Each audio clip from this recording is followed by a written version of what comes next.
And let me go straight to Vancouver, where Kash, Richmond City Councillor, also former Minister of Public Safety and Solicitor General of British Columbia, is joining me live. Mr. Heed, really appreciate your time and thank you for speaking to NDTV. In your experience as a cop, how widespread is the web of what India calls as Khalistani terror in Canada?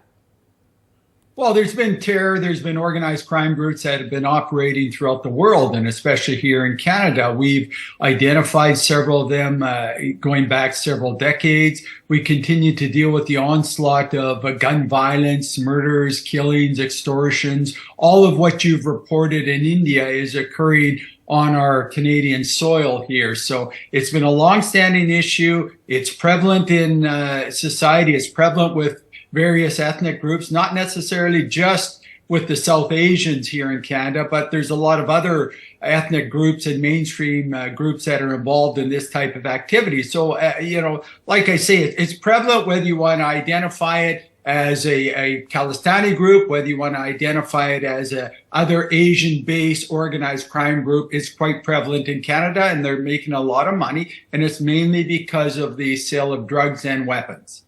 Okay, let me go straight to this entire Nijjar killing, and because there are media reports that the investigations into Nijjar's killing was botched up from the word go. Where do you think the investigators went wrong?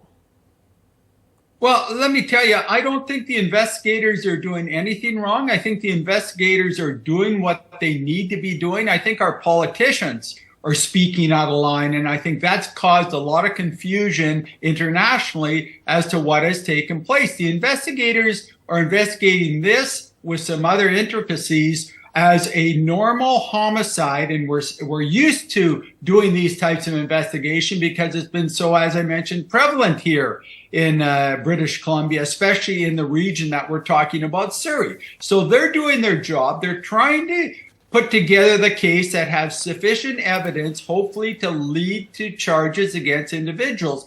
But when we have this political, what I call political interference that's taking place, where you've got politicians grandstanding on an issue, which not necessarily will be true, or the evidence will lead in that direction, is the complicating matter that we're facing right now.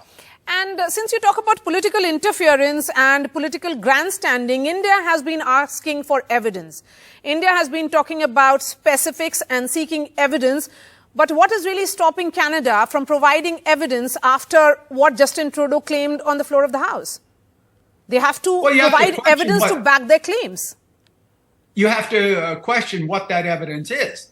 Whether it is substantial evidence that can lead to accusations that are being made by the head of our state, the Prime Minister of Canada, or whether it's just intelligence, rhetoric, information that comes in. When you're dealing with these types of high-profile killings, you get a lot of information that comes in. That's not necessarily true. You've got conspiracy theories that are developed. You've got those that need to be looked at. You've got significant evidence that you're dealing with. You need to take an inductive approach here and let the evidence lead to whatever the accusations or charges could be. And if others are involved through some type of conspiracy, let's look at that. But this is in its infancy stages of the investigation, and we need to let these police officers do their job. We don't need that political rhetoric taking place within our systems.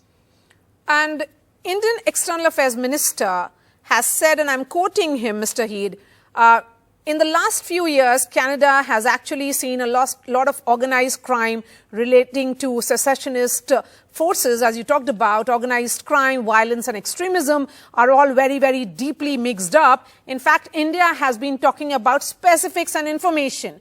We have been badgering Canada about organized crime and terrorist leaders who have been identified. If you have to understand what is going on there, you have to factor in the environment. And India has been raising these concerns. Do you think this has to move away from the political space? Because there is a lot of, one sense is that there is a political calculus which is at play in Canada. And that is the reason why Justin Trudeau has taken that position rather than going into specifics. You're actually very accurate with respect to that. We have been raising the issue of groups that have been involved in it to make money, whether it's for illicit activities such as terrorism or things like that throughout Canada. You have to remember, given the political situation we're in right now, we have a governing party of Canada that's in a crisis right now. Whether it's having to deal with this situation, which they went out, in my opinion, ahead of time on without the clear facts, or whether they're dealing with the Speaker of the House that has to resign because of what he says and recognizes people that fought for the Nazis.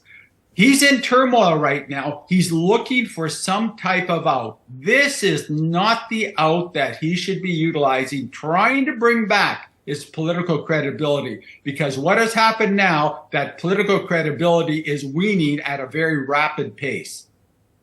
My last question to you, and before I let you go, India today has conducted 7th raid in the series of crackdown. Dossiers have been shared by the Indian government in the past, talking about the Khalistani terrorists who have taken shelter in Canada. My question is, what has the government of Canada done till now?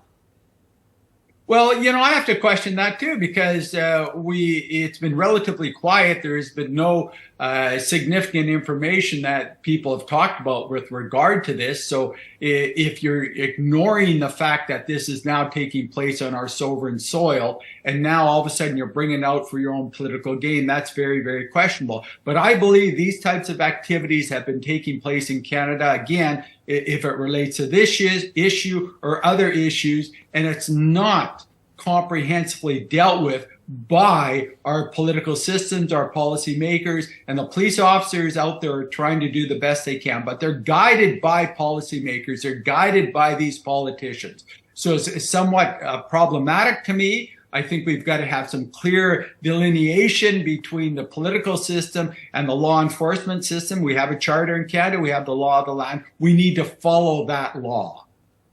My last question, because you're making some very, very important points here. The minority Trudeau government, is supported by the new Democratic Party of Khalistan, which is supported by Jagmeet Singh. Do you think that is the reason for the kind of political calculations that he is doing?